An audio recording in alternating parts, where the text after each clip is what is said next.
اليوم كتواكبوا معنا الانطلاقه الرسميه ديال مدارس الرياده. مدارس الرياده هو من اهم المشاريع الاستراتيجيه اللي تعطات لها الانطلاقه في سبيل التجريب هذه السنه، واللي هي مدارس الرياده اللي هي طموح المدرسة المغربية كما نطمح إليها جميعا، لك فاعلين، لك مسؤولين، لك أسر إلى غير ذلك. مدرسة الريادة تتميز عن المدارس في النموذج السابق بماذا؟ بتوفير كل البنية التحتية المؤهلة من حيث فضاءات، من حيث بنايات، من حيث تجهيزات. أيضا هي توفير وسائل المادية واللوجستيكية والوسائل التعليمية اللازمة للأطر التربوية والإدارية، بحيث كل حجرة دراسية مؤهلة غادي تكون كتوفر على مصلات، على داتا شو، غادي تكون كل أستاذ وأستاذة غادي توفر على واحد الحاسوب وظيفي، كل أستاذ غادي تكون عنده واحد الحقيبة بيداغوجية رقمية ورقية من خلال تيسير عملية التدريس داخل الفصل الدراسي بطريقة عصرية رقمية إلى غير ذلك. الدخول المدرسي كان مختلف عن الدخول المدرسي في المؤسسات الابتدائية الأخرى اللي دخلت نهار 4 شتنبر، ولكن المدرسة الرائدة دخلوا نهار 6 شتنبر، لأن كان واحد التكوين الأساسي خلال اليومين الماضيين في مجال المدرسة الرائدة.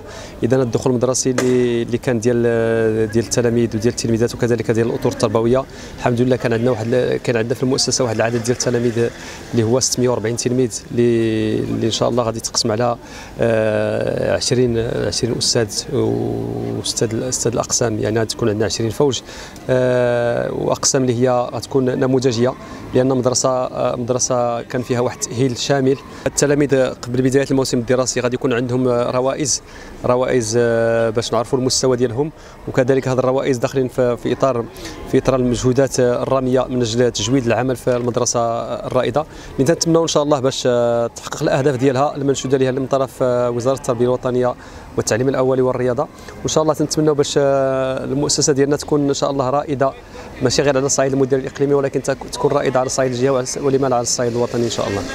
مشان الدخول مدرسي زوين، المدرسة تبدلات، تصبغوا حيوطها، ولات زوينة المدرسة ماشي بحال الأعوام اللي فاتوا، وحتى الأساتذة منهم تبدلوا، جا أستاذ جديد والمدرسة ولات زوينة. المؤسسة ديالنا انخرطت في هذا المشروع ديال المدرسة الرائدة في واحد الورش اللي هو إصلاحي كبير اللي كنتمناو ليه النجاح بطبيعة الحال السنة هذه. ما يميز هذا الورش إن شاء الله أن الدخول ديالو التلاميذ غادي يكونوا مع تجربة خاصة في الدعم. هذه التجربة الخاصة في الدعم هي تجربة وفق المستوى المناسب، لأننا غادي نقوم بتفيق المتعلمين في جميع المستويات بواحد الرائز اللي غادي يفيقهم المجموعات خاصة، كل مجموعة فيهم غادي تستفد من الدعم اللي كيواتيها. هذا الدخول المدرسي كان مميز جدا للتلاميذ. دخلنا بواحد المجموعة من الأنشطة، ديك الانشطه اللي فيها تنشيط وتحفيز للتلاميذ، درنا لهم شويه ديال الانيماسيون باش يدخلوا لنا بحيويه ونشاط. هذا الدخول ايضا تعبأت ليه جميع الاطر ديال المؤسسه، من الاطر الاداريه والاطر التربويه. كيكون نشكرهم من هذا المنبر هذا انهم لم يبخلوا جهدا باش ينجحوا هذا الدخول المدرسي اللي تمنينا انه يكون في هذا المستوى واكثر ان شاء الله.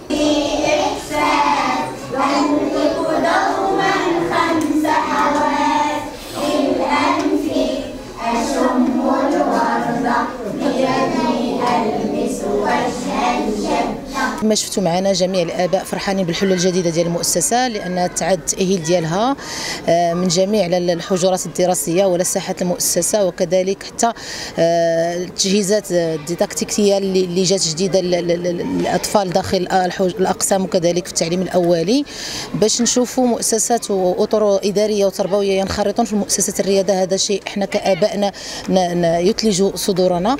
كنتمنى أن الجميع يحس أننا معنيين بالمدرسة العمومية كأسرة، كوزارة مسؤولة وصية، كآباء، كأطر تربوية، كأطر إدارية.